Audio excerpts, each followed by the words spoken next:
Okay, we're down to the Black Hawk Trail. Yeah. Just wanted to take a little time and discuss some things tonight. If you can. This is just a discussion outline of some things that I really wanted to get through tonight. And I don't know that we've ever stopped to go through all of this information on the trail and where we're at right now and really where we'd like to go in the future, and it costs millions of dollars, and how do you ever get to that stage where it can actually be done. So what I wanted to talk to you just a little bit about is basically follow this outline. So a little bit of the background information there. So this thing started in 2004, I think. You know, so this thing's been hanging out there for 6 years now before we got the first phase done. But it started through a citizens committee who had approached the city about being interested in doing a trail around the lake.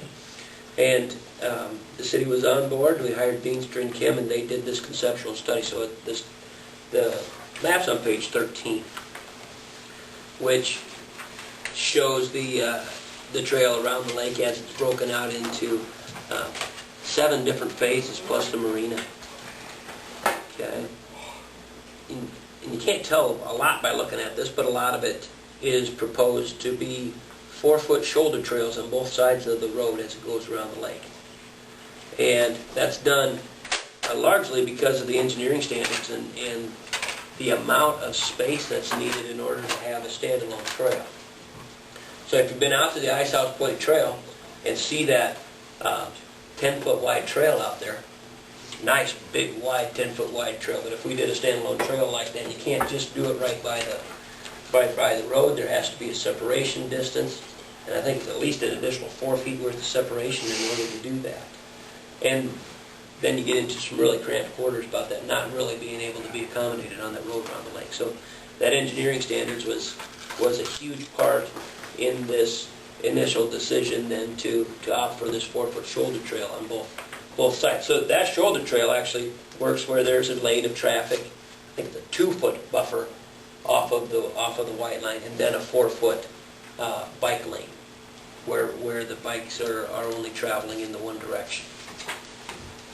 Does that leave us, or when they did this, are there any houses where they park out front, but by doing that now you won't? Yeah, there's lots. Okay. And there's a lot of concerns that came up, like item D says. We did some focus groups. Did focus groups of everybody in the Town Bay area. And you'll notice that it doesn't run along the shore of the Town Bay area. We asked people initially if they'd be willing to do that. And the answer came back pretty resounding that no, they were not willing to let that trail go through their private property. We held focus groups of everybody on Crescent Park Drive, you know, and what their thoughts were about using that existing sidewalk and enhancing on that existing sidewalk out on Lakeshore there. And again, not overwhelming response to a positive response to that. So there it shows a 4-foot shoulder trail on both sides of the road there. We held a focus group of Black Hawk development people right out there by Aaron's, and a lot of discussion there about use of that sidewalk out in front of the homes. Of course, that's private land on both sides of that. And again, we fall back basically to this where it's a 4-foot shoulder trail on both sides of the road out there. And you look at areas where it is not a 4-foot shoulder trail on both sides of the road, you know, basically you're at Ice House Point, and that part's done. And the marina project. Other than that, the trail changes. It would just be this 4-foot shoulder trail. You see how the phases were broke out to where phase 1 was that Ice House Point. Phase 2 gets it through Provost. Then it goes back to Crescent Park for phase 3, and then starts to work its way out so that phase 7 is actually clear out on East End. There's another phase in there that's for this marina special project out there that will put in a really nice bridge to kind of bridge that opening there where boats get in and out. Of course, it's fairly high bridge because the boats would have to go underneath it. There's quite a little bit of cost associated with that, but really another prime section of what the trail could be. So if I'm looking at this, most of this trail's not even along the lake then. It's on the road, yep. So when we started discussing this, we had a lot of issues right away. Some of them with the DNR. We had specifically talked with the DNR about Gunshot Hill. Would it be feasible to run this along Lakeshore there in Gunshot Hill? And that's a little different terrain. It's more hilly. But, and they said no, basically stay out of the park. The DNR, I call it the wildlife lands, that's kind of that straightaway there as you turned off of Provost and heading towards 30 acres. That area is all wildlife land. They had some real concerns about even this 4-foot trail there, as far as anything that would limit parking for fishermen. They're extremely concerned about fishermen through there. Did you make a decision on which side of the road out by us? This says 4 feet on both sides. On both sides? Mm-hmm.